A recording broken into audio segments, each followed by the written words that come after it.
vous vouliez mon appui pour devenir questeur du Sénat. Vous m'avez dit que nous allions faire du fric si vous êtes questeur du Sénat.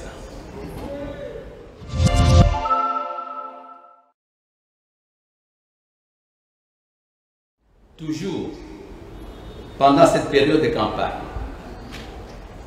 vous m'avez invité à plusieurs reprises chez vous pour boire du champagne. J'ai toujours refusé poliment et systématiquement.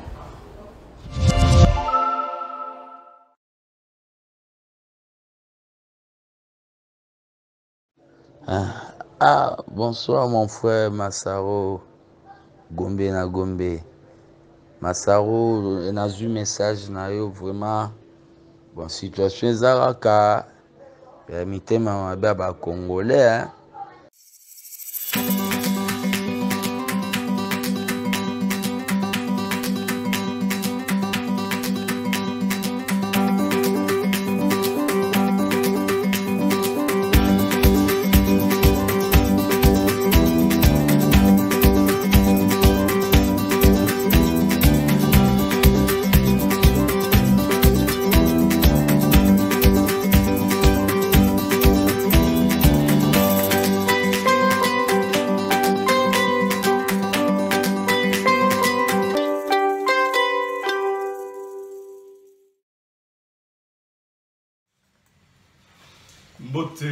Mbote bandeko ya Kuli Media TV, mbote bisika nyonso boali mabota na bino.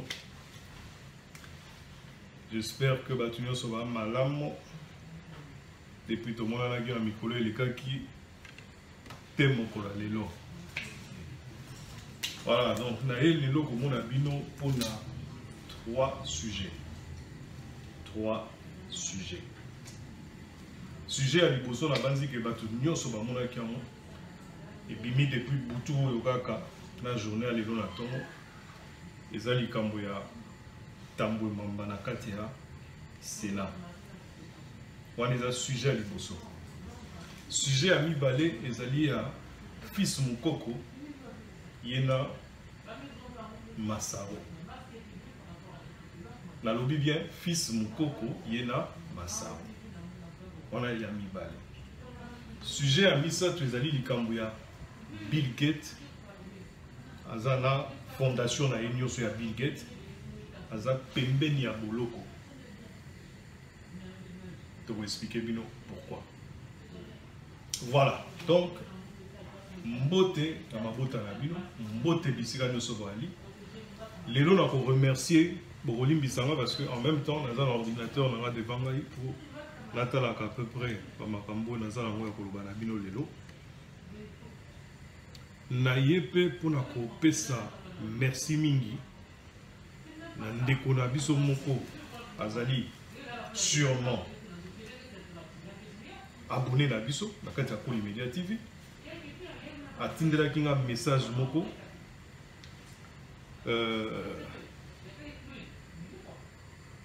comme on est papa Daniel Ntoni.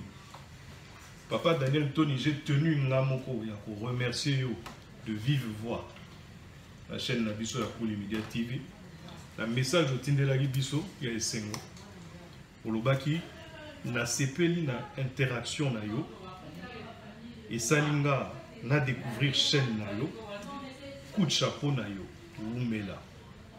En tout cas papa Daniel Ntoni, ils ont plaisir ya koyoka ba message à boye sokeye, ils ont un message d'encouragement, ils ont un message aux pesa biso, ils ont un sujet olobaki message non na otinaki à partir de la vidéo ya Butasambi Diangenda. Ici les cas na message ils ont ya kalaté quoi.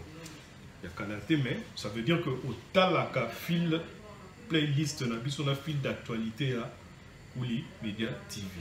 En tout cas, te remercie yo to tondi au botondi, ça va vraiment dans mon thème. Tout ceux qui bazalo quoi yo est belé. Bazo remercier biso pe bazo avec sa biso ndengeni musala ezo kende. Franchement, to continuer musala na nzela wana. La lingana remercier pe monsieur Mwanda Congo. Monsieur Mwanda Congo il va comme là biso toujours dans le même sujet, mais yezaki pour na biso tie zaki pour na rolobate. Nzambe alimbisa biso pour toza bato. Toza bato ya masumu. Nkolo alimbisa. Alimbisa. Donc en lisant, en suivant vidéo ya papa Sami Diangen nande malobana yeli. Asengi Nzamba alimbisa biso tunyo so poto ya bato ya masumu. Et puis akumisi papa Diangen nande andimi faute na ye pasenga ki bolimbisi. Franchement, papa Mwanda Congo, la sepeli mingi na message na yo, pe na tenaki yako remercier yo. Voilà. Donc, lelo na ebisi bino on a trois sujets à développer, 3 sujets à expliquer, 3 sujets à analyser. Avant tout banda mamuto, publicité na biso yango. Merci. Na kosenga kaka bino bo s'abonner massivement, vraiment bo s'abonner massivement na site kaka moko ya Mokili Mobimba Kuli Media TV. Ya l'ombre. Oui, biso l'ombre loba nini? Na oloba te. Bo ibenganga pona etsa bino.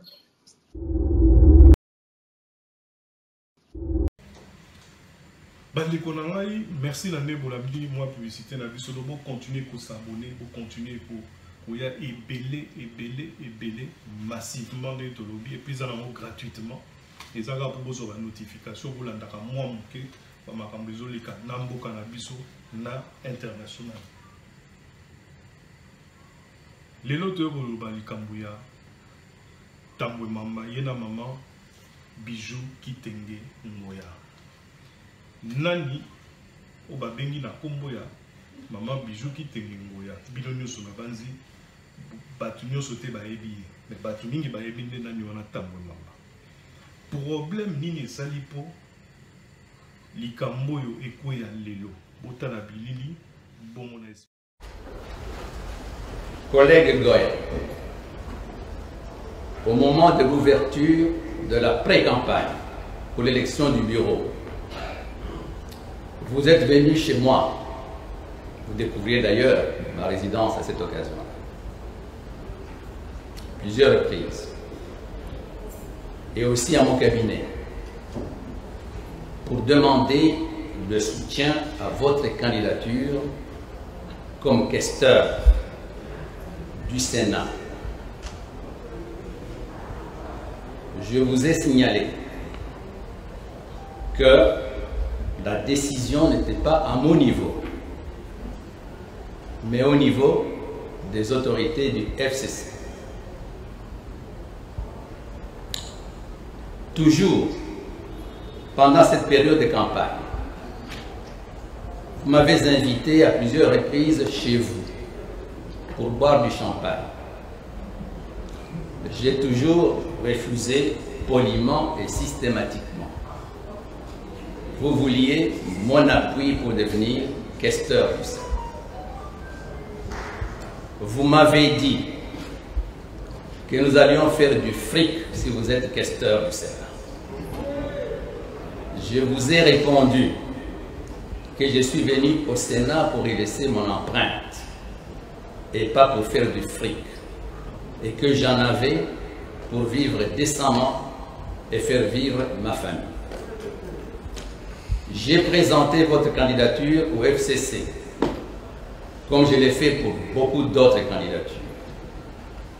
Les autorités du FCC l'ont rejeté, considérant que vous n'aviez pas la compétence nécessaire pour cette fonction et que vous n'aviez pas la moralité qu'il faut pour cette fonction.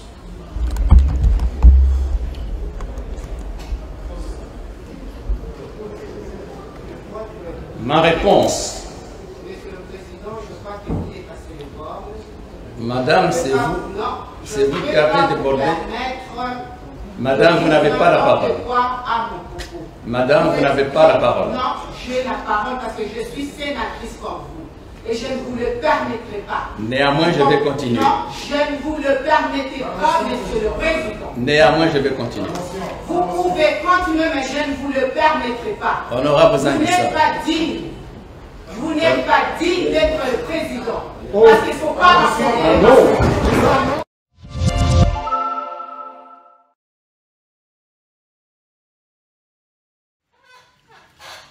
Voilà, bandeko nanga ya Kuli Media. bouti kolanda bilili wana makambo bouti komuna euta koleka na kati ya Sénat na plénière ya Sénat. Bouti komuna Tambwe Mamba aza ko s'adresser na maman Bijou Kitenge Ngoya. Oyo azali pe sénatrice. Il y a Okatanga en fait parce que les Agaraki votaka et côté kuna ya ba Okatanga nde aza sénatrice na kati ya hémicycle wana. Problème ni neleki entre maman Kitenge na sénateur président Tambwe Mamba. Et bien likambo eza nango likambo ya makasi mingi te.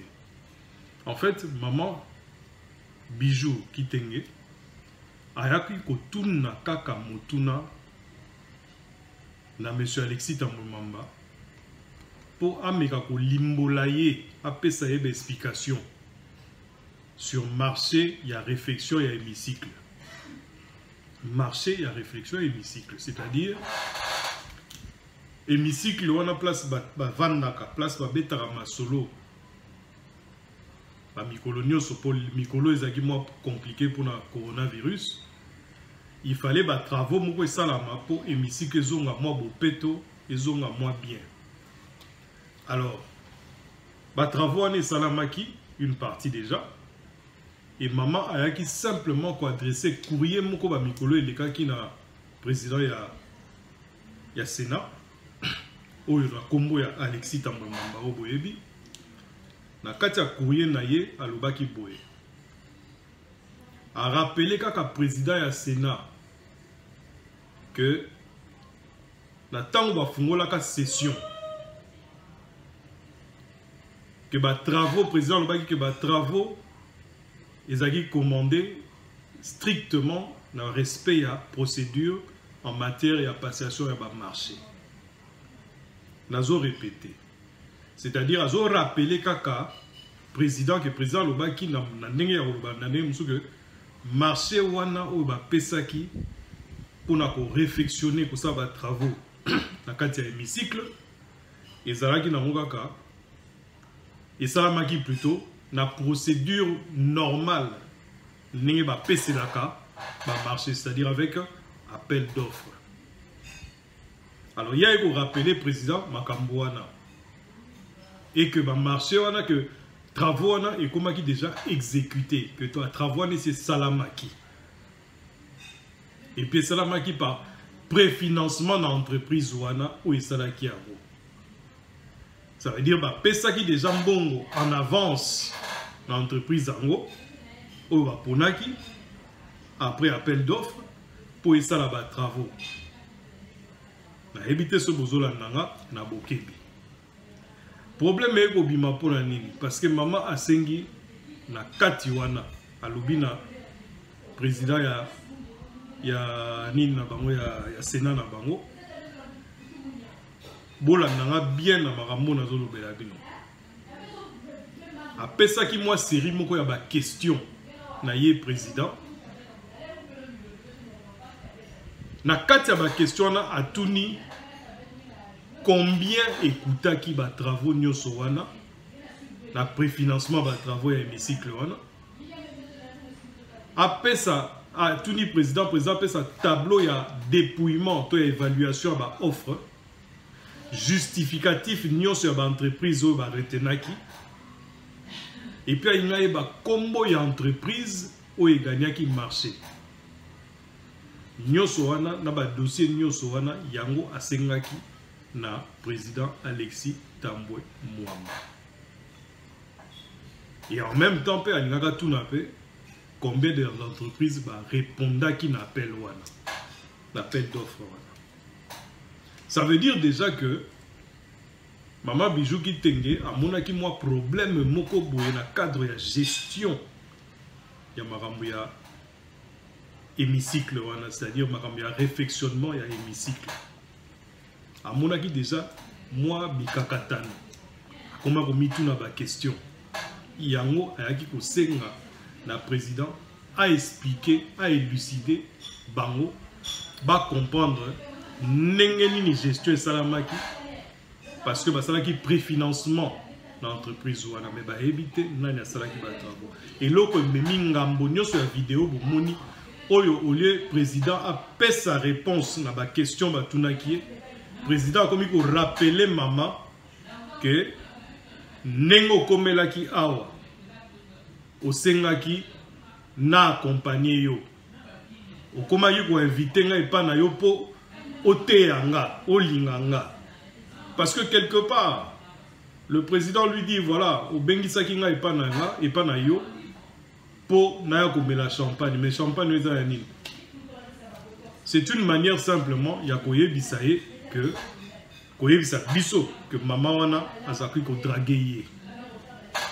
Ah Alexis Tambwe Mwamba donc mikolo komi noko na centre ba scandale na centre ba makambo nyonso au meki et pas le président de la République au souki na nzela sikoyo ke bakomi ko tuna yo ba mituna o etuna makanango na ndenga normal c'est-à-dire ba ko tuna yo qu'est-ce que tu as fait de l'argent entreprise nini bo pesaki préfinancement bo salaki yango ndenge nini combien d'entreprises ba yaki pona ko ça l'appel d'offre qu'on dit mal appel d'offre wana combien ont été retenus ba feuille na bango c'est-à-dire entreprise en banda quand dossier na bango moko pour batala ba entreprise en o bino bo ponaki eza ba entreprise ya mvula nini ba banda wapi ba sala ba biloko nini ba œuvre nini ba sala déjà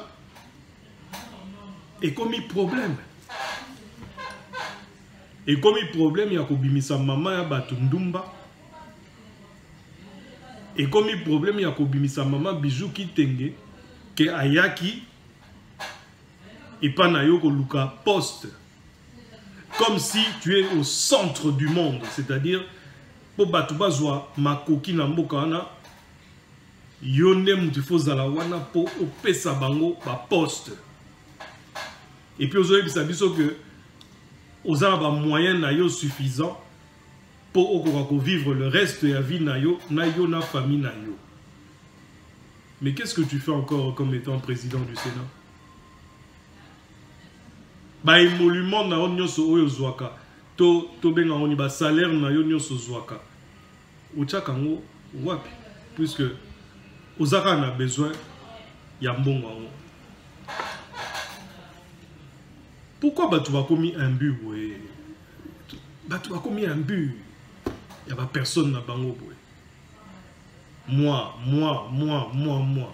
mes amis Maman Bijou Kitenge yo pe. Il faut donc qu'il est dans les deux côtés. Comment au Gobi Kozana Katia scandale ya boye. Toebela que déjà en 2015, je me rappelle encore en 2015, Likamouya Sentinelle na yo. Je crois que vous aussi se rappelez dans Likamouya 2015. Likamouya Sentinelle na yo. Maman, toujours na Katia pas problème. Oh, naza ko benga Sentinelle na yo. Na Okatanga, à cette époque-là, yo moko oyebi lisolo yango lisusu.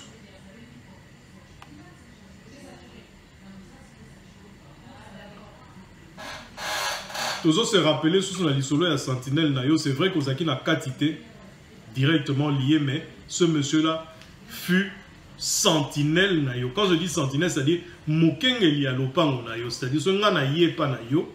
Yem ta kofungolela nga porte na tuniye mama zali o mama azana salon papa zela na lobakuna na muto azana ndako ko ba annoncer yo. Voilà, azaki Sentinelle na yo. Et comme par hasard, ce monsieur là s'est retrouvé à la tête. Il y a Sentinelle na yo. Bande kolanga ya Kuli Media TV bolanda likambo na zotangela bino ya mobali oyo to monsieur babengi Kasongo Kibale oyo asalaka Sentinelle ya maman Madame Bijou Kitenge. Il n'y a pas de sot métier, mais il n'y a que des sottes gens, dit-on. En voulant se venger contre le président du Parlement provincial de Katanga, Gabriel Kyungu Wakumwanza, c'est Joseph Kabila qui est ridicule et inconscient en nommant Kasongo Kibale, alias Kas, comme commissaire spécial chargé de l'économie dans la nouvelle province du Haut-Katanga.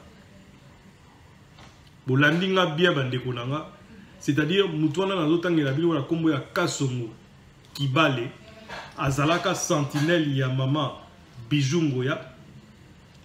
Kabila a nommé qui est na tête ya commissariat spécial, donc a comment dit commissaire spécial chargé de l'économie.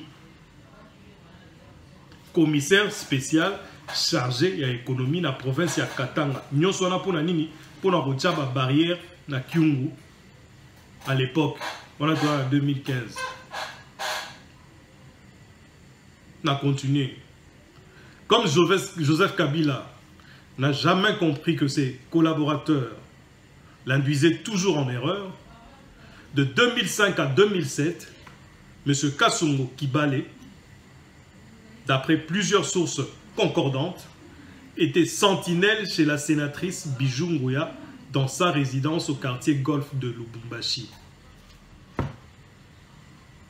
Étant bagarreur et très actif dans l'UNAFEC, Gabriel Kyungu Wakumwanza lui a cherché un travail chez le gouverneur à l'époque, Moïse Katumbi. Ainsi, Kasongo Kibale a été nommé huissier au cabinet du ministre provincial des Mines et Affaires foncières de Juvenal Kitungwa par la commission d'affectation collective. Banouma qui est arrêté, signé par M. Katumbi à l'époque, il sera le 5 mai 2010 comme étant huissier dans le cabinet à ministre provincial et Mines. Donc, M. Oyo Tanga Kasongo Kibale, après avoir eu ce nouvel emploi, Kasongo Kibale a abandonné son ancien emploi de sentinelle dans la résidence de Madame sénatrice Bijou Ngoya pour un job à Sikazwa qui a huissier. Bozola na ngai bandeko nanga vraiment bolanda na bokebi yango tozomona ba makambo ebele na mboka ekoko simba te po batu bazoya na tête ya pouvoir to bazo kobetela biso ko masolo baza batu bane l'autre côté na mutu bandeko nanga et l'autre côté na mutu naza koyebisa bino. Donc tata bozomona na bilili oyo qui n'a jamais étudié azana attaque cursus mon côté. Boyoka suite. Avec l'avènement du G7, il fallait mordicus chercher une personne qui pouvait faire face à Gabriel Kyungu. Les hommes de Joseph Kabila n'ont pas d'autre choix que de créer un monstre au nom de Kasongo Kibale, m'ont-ils confié. Sur ce, on lui fabrique un faux CV où on prétend qu'il était expert et assistant au ministère provincial des infrastructures, urbanisme et habitat, avec un faux diplôme de gradué de l'Institut supérieur de commerce et d'administration appliqué qu'il a eu le 22 juillet 2008. Or, à cette période, Kasongo, alias Kas, ouvrait les barrières et contrôlait les entrées et les sorties de Madame la sénatrice Bijou Ngoya. En 2011, Gabriel Kyungu Wakumwanza le met sur la liste de l'UNAFEC dans la circonscription électorale de Pweto. Et avec la tricherie des élections de Ngoy Mulunda, la sénatrice illettrée, la sentinelle plutôt, illettrée de Madame Ngoya est devenue députée nationale en 2011. Selon un politicien katangais, pour déstabiliser l'UNAFEC et malmener la jeunesse de Kyungu, Évariste Bochab trouve on casse l'homme providentiel pour diriger le Haut-Katanga. Maman, bozoka ba, heureusement que ba ridicule et bon maraté. Hein. Ba Évariste Bocha, bazo se prétendre étant ba prof. Mais bozoka maman osala. To ba salaka. Na époque voilà. Alors, qui de Kyungu ou de Kabila est ridicule? Et qui est le plus malin? L'avenir nous le dira. Voilà. Mouto a commis Makambo Ezaki Godefroy, Geoffroy plutôt Kazadi, correspondant à vacaudio.com, la voix de l'Afrique na Canada. Ezaba Makambo mingi mingi batuba yokara rarement. Ba scandale yokana rarement. Donc, Madame Ngoya, déjà à l'époque où on a tout Makambo ya sentinelle naye et les kaka, Moutou moko pété à ça qui ont makelele. Les lots sous au kuta na yo Madame Ngoya, suko touro yo en tant que soi-disant, d'après président na yo ya Sénat, soi-disant Ndumba. Ils ont raté le bango.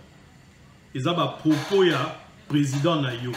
Président na yo a lobby au sengaye au pesaye la invitation. Au yaka koluke tina bureau na ye. Au koma tina lopango ne nanda kune plusieurs fois.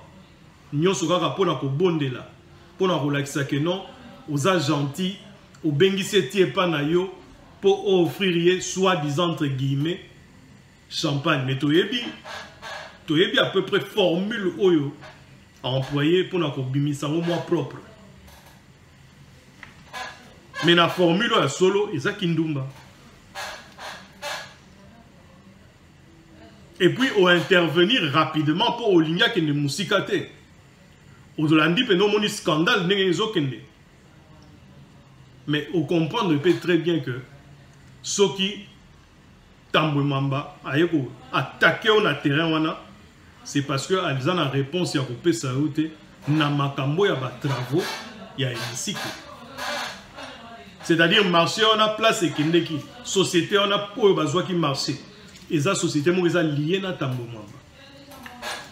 Donc en fait on a tout mon la pota moko, yé pas bon, le kola oyé que lukanga ina problème, na la kisayo qui je suis. Voilà, c'est tout simplement ça. Et ça mawa mingi ko mona ba biloko boye bande konanga.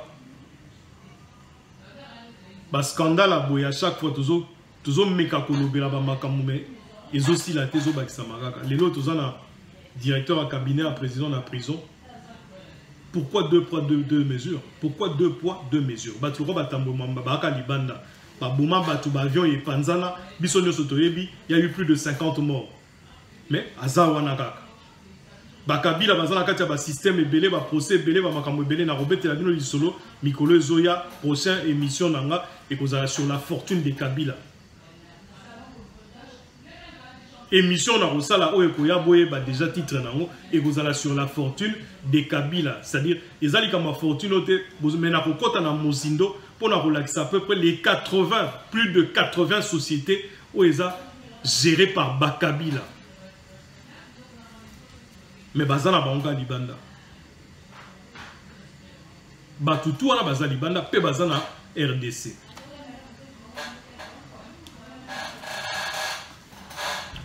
Deuxième sujet na biso ba papa ba maman bandeko. Ezali kamuya fils Mukoko na Masao. Fils Mukoko za mwana oyo le dernier né. Il y a UDPS. Oyo papa Étienne Tshisekedi Atikaki, le dernier né, fils Mukoko. Azwaka confiance totale, il y a président de la République. Tina minute oyo, ce qui fils Mukoko a lobby likambo. C'est-à-dire président un mois quand on miso. C'est-à-dire ah fils ça c'est sous boye pour la nini. Fils a lobby sous boye pour la nini, tu n'as ingate pourquoi? On ça dégâts ba obenge boye, ba remonter moi bretel. Parce que c'était l'homme de confiance. Je dis bien, c'était l'homme de confiance. Lelo to moni fils Mukoko.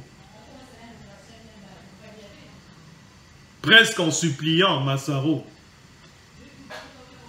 presque en montrant à Massaro que Naza allié Nayo, Naza Nayo.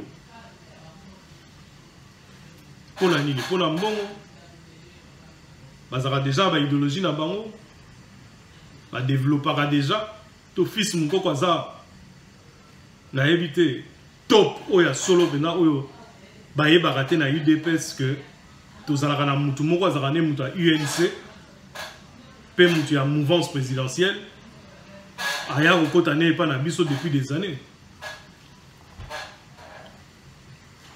Bande konangai likambo eza vraiment digne ya science-fiction, c'est-à-dire ça le film.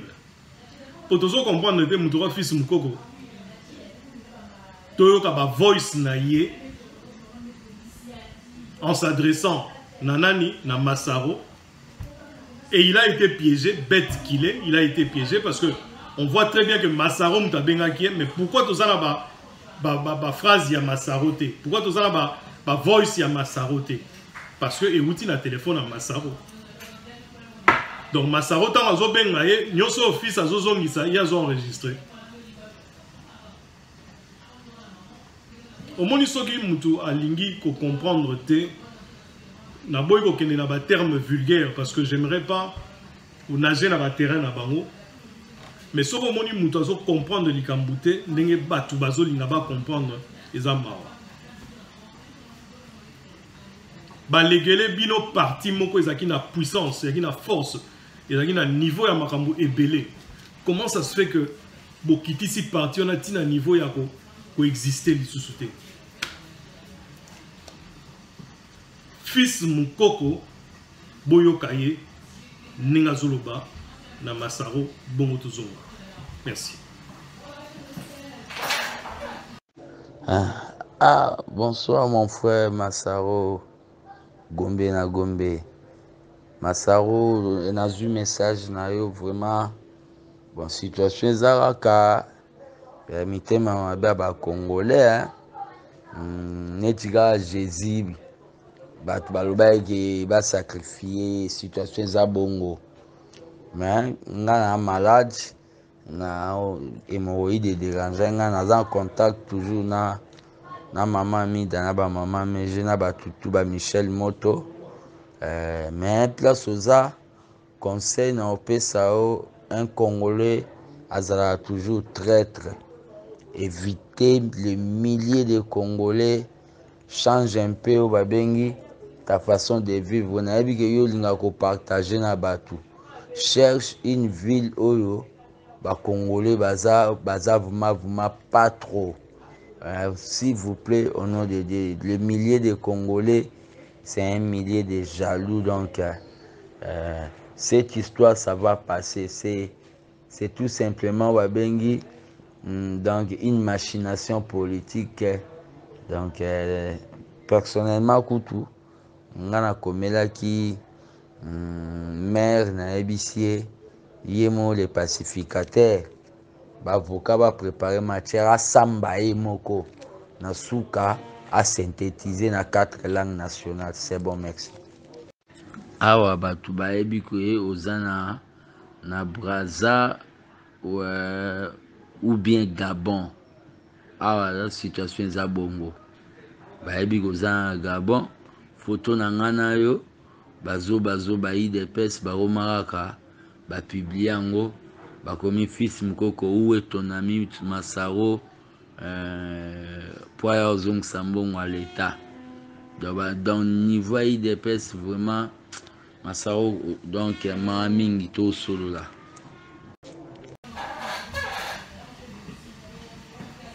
Bande konanga bauto landa fils Mukoko na kati ba voice wana bozoka bien fils azoloba likambo ya Amida. Amida za mwasi ya Kamere. Fils Mukoko azali gardien du temple ya UDPS.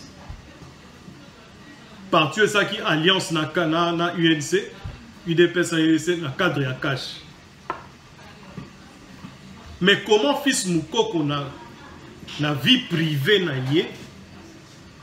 Fils Mukoko koma na ye ko solola na Amida, ko solola na bana ya Amida, to lo bapeka na JBP, c'est-à-dire il y a commandé tout le monde chaque jour fois qu'il découvre moi soupoune à Ndakala aller soupe meli soupe Ndakala meli a combiné ko loba ba pese na bouteille na ye comme alinga pe moi ko mela a komi ko loba makambutu ya IDPS et si kanini président de la République à cause de la sécurité comment président de la République à cause de la sécurité entouré de Batuloko la Batu ya boy et wane zaka na fils mukoko gardien du temple mais si qu'on a ba haute sphère place yé moko zali président Vandi combien bazalo ko fils mukoko bon excusez-moi vraiment mais je pense que pour ba éliminer président Nabiso ils en ont facile parce que Moutoura fils Mukoko azara na audience pour mon président parce que c'est lui le gardien du temple. Si on a besoin de mon président Lelo à côté les mains na limité ayeti na oya ba refondé le pango ba ebi ke wana za mona ya ndaku a roli au mon président do ba ko tinda yepe na Daniel Massaro akende na ye ko boma président pe yepe a telemi aké parti du président Lelo ko kotela e.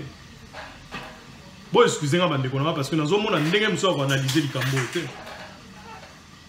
Qui pouvait imaginer que le fils Mukoko, Otomonara, tous les jours en train de défendre l'UDPS, en train de se battre, vous avez une photo à Zoka, à Bunda, je pense plutôt, d'ailleurs, en analysant cette histoire, on a expliqué à Jean-Marc Kabound. On a expliqué à Omusu Soazo Landaye Nassima. Que nous faisons un résultat, il y a un tout beau salaire fils Mukoko. Fils Mukoko a la confiance dans Binote. Alingaka sous Binote, il est prêt à vendre le parti au diable. Parce que tout ce qu'il a espéré,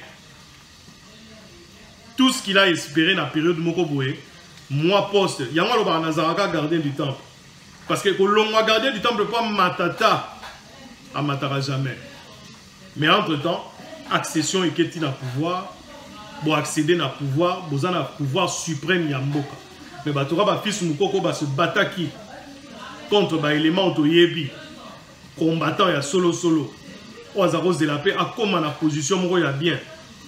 Ils ont raté à un poste ya mounene parce qu'à tant d'années mingité.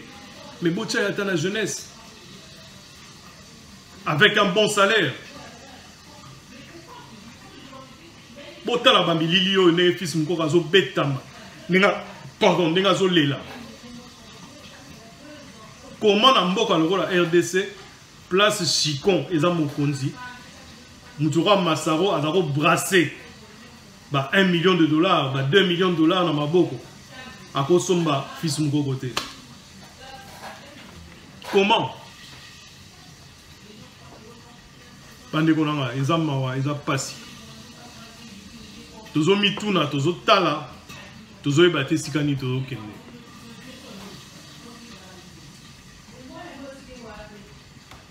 Nakolinga trona s'attarder wana te. Bo tinde la biso comme d'habitude. Ba critique na bino, ba analyse na bino, to meka ko développer na bino.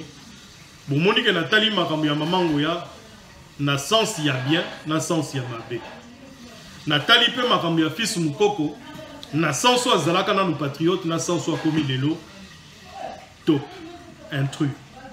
C'est-à-dire le numéro 1, il y a un intrus dans la UDPS pour la minute. Il y a fils Mukoko. Boki na mino gauche, droite. Plan nyoso ya UDPS et tekama na mona UNC. C'est-à-dire en avance. Aliaka et pas Amida, sous Pandakala tous les jours. Tous les jours, il n'y a pas Amida sous Pandaka. Bon, excusez-moi pour Bagan, peut-être, bon, il y a pas pour Corona. Donc, Moutoura, fils Mukoko, Toroïko, pardonner et l'occulter. Aïe la bisoté parce que tout le monde a besoin de la télévision, soit disant que non, ce n'est pas moi, c'est ça, montage, attends, fils, arrête, il faudrait que vous arrêtiez un petit peu la RDC. Tout comme ils sont à Kangé Kaka, il faut Malamora Baluka, non, ils ont un montage. Mais c'est ta voix, papa. Ezala yo, ezala nembalemba. Ezaki ba voix na bino, boloba yango eza ya solo. Mutu azara mutu ya personnalité kaka soka yebi ko reconnaître ba faute na ye na ba tort na ye. Osali mbeba accepter, assumer mbeba na yo. Biso tout osala ba mbeba, tozo assumer. Ba résultat tozo zo lelo na ba makambo tout osala ezala ya malamu ezala ya mabe, tozo assumer yango. Alors fils, sois un homme, assume tes fautes. Bon, comment ça, Bengi Bino, on a besoin de moi, Rosolana Bino, fier. Bengi Bino, on a besoin de moi, Boé, fier. Voilà maintenant. Place niveau au compte. Voilà. Donc, Bandekolanga ya Kouli Media TV. Nazana esengo, comme d'habitude, Nazana na candidaté, et ça la façon Robert pour na remettre pour comme ça, ba idée nanga na performance na ligne zala. Pour atteindre performance il faut na joindre ba geste, ba jou gestuel nanga na maloba nanga. Voilà. Donc boyoki mo muke o l'équipe pour la fils mukoko. Nazoko tasikoyo sans aux Elisabino Mingi, mais après pas la publicité dans les Kamwa Bill Gates. Merci.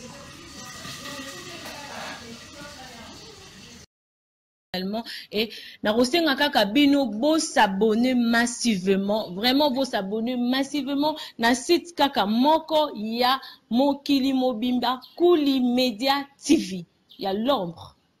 Oui, biso l'ombre lo banini. Na olobate. Alors, Bandekonanga, merci Nane Bolandi, moi, publicité na bisona, ça veut dire, tozo tchakango po boye ba que, tobo sa na raté ko s'abonner. Bo panzaka ba vidéo na biso so botali, bo diffuser ango na ba réseau na bino nyoso, oya batu na bino bolingaka, bango pe ba s'adhérer, bo expliquer bango Kouli Media TV eza nini. Eza chaîne d'excellence, où ils ont fait sa biso ba information à solo. Et puis, tout ça dans le milieu du village. Ils ont encore au milieu du village, après l'élection président, tout le monde place à Kendagi. Tout le monde bandeko. Après, comment il est honorable. Mais l'avant et l'après, différence ni dans la carte. Sujet n'a pas moussou ya. Et n'y a que ça lelo. Mais makambo ya Sénat et perturbé mon sujet là. Mais ce n'est que partie remise, ne vous en faites pas. Je reviendrai pour vous en parler très très bientôt. Bill Gates va dire sur ma EBA, Kazam Moutuyambongo et Bene, patron de Microsoft, où il y a ça là qui m'a ramené informatique, les deux comme un niveau et comment. Je veux vous lire quelque chose. Bossa la banalise, bossa la critique nabino. Bongo. Bozong c'est la bisopoto mais kako développer même la émission Moussous. Tout le monde connaît Bill Gates. Bill Gates fut parce qu'il n'est plus le patron de Microsoft. Il a préféré s'arrêter. Il a préféré donner la direction à une autre personne pour qu'il continue. Mais il est toujours dans le cercle administratif de sa société, de sa fondation. Alors, le milliardaire américain Bill Gates, se disant lui-même philanthrope, est dans des beaux draps. Il est vraiment dans des beaux draps. Le peuple américain vient de signaler ou de signer massivement une pétition qui réclame au Congrès américain et à la Maison-Blanche une enquête contre la fondation Bill Gates et Melinda Gates pour faute médicale et crimes contre l'humanité. En effet, depuis le 10 avril dernier, une pétition nommée We the People a été lancée sur le site de la Maison-Blanche. Cette pétition, dont vous pourrez vérifier la véracité via le lien que nous mettons ci-dessous, est inscrite en deuxième position dans la liste des pétitions ayant le plus gros score sur le site de la Maison-Blanche. Alors qu'elle n'a été lancée qu'il y a seulement 17 jours. Alors, elle est donc clairement en train de battre tous les records. Il y a ma pétition Nyoso Oyo, Maison Blanche à Tchad.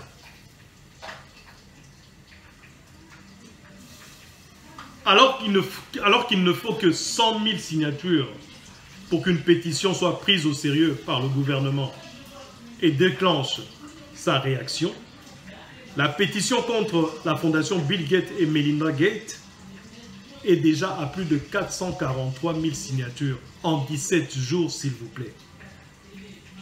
Inutile donc de vous dire qu'il a largement dépassé le critère pour être pris en compte. Les États-Unis se verront donc obligés de faire cette enquête sur la fondation Gates. Rappelons qu'à l'origine de cette plainte, il y a des forts soupçons de la part des Américains sur plusieurs faits. Le premier est une simulation appelée Event 21, ça veut dire Event 21, commandité par la fondation Gates et le Johns Hopkins Medical Center. Cette simulation, réalisée 2 mois avant le déclenchement de l'épidémie du coronavirus à Wuhan, visant à observer, selon les projections mathématiques et informatiques, comment pourrait se répandre une pandémie à coronavirus faisant 65 millions de victimes dans le monde. Je vous répète ça pour vous comprendre bien. La simulation dont on parle, réalisée 2 mois avant le déclenchement de l'épidémie du coronavirus au Wuhan, visant à observer, selon des projections mathématiques et informatiques, comment pourrait se répandre une pandémie à coronavirus faisant 65 millions de victimes dans le monde. Alors, ce qui choque les gens, c'est juste 2 mois avant leur simulation, 2 mois plutôt après leur simulation, une pandémie à coronavirus, justement, a été déclarée dans le monde. Alors, c'est difficile de considérer cela comme une simple coïncidence. Bill et sa fondation sont soupçonnés d'avoir les mains trempées dans cette affaire du coronavirus, donc le Covid-19. Alors, le deuxième fait que les auteurs de la pétition considèrent comme un probable événement déclencheur du Covid-19, ce sont les Jeux mondiaux militaires organisés à Wuhan, seulement 2 mois avant l'épidémie, à l'initiative de certaines personnalités américaines. Les auteurs considèrent que cet événement a pu être le point de départ de la pandémie. Une autre chose reprochée à Bill Gates est son implication dans des désastres humanitaires post-vaccination dans plusieurs pays dont l'Inde, le Kenya et bien d'autres. De plus, le milliardaire avait clairement affirmé au World Economic Forum de 2018 qu'il mettait le monde en garde contre un accroissement de la population dans ces pays sous-développés, donc l'Afrique surtout, arguant que cela menaçait l'équilibre de la planète. Il a même prétendu que la population mondiale actuelle était déjà excessive et qu'elle devait être de 10 à 15%, inférieure à sa taille actuelle pour un équilibre. Alors, donc ce sont tous ces actes-là qui font que les lois Bill Gates a poursuivi et bazo senga américain basa la enquête contre Fondation Naye. Maintenant, il reste à savoir si tout cela va aboutir. Hein, parce que Bill Gates, non seulement il est milliardaire, mais c'est aussi un homme très influent dans le monde.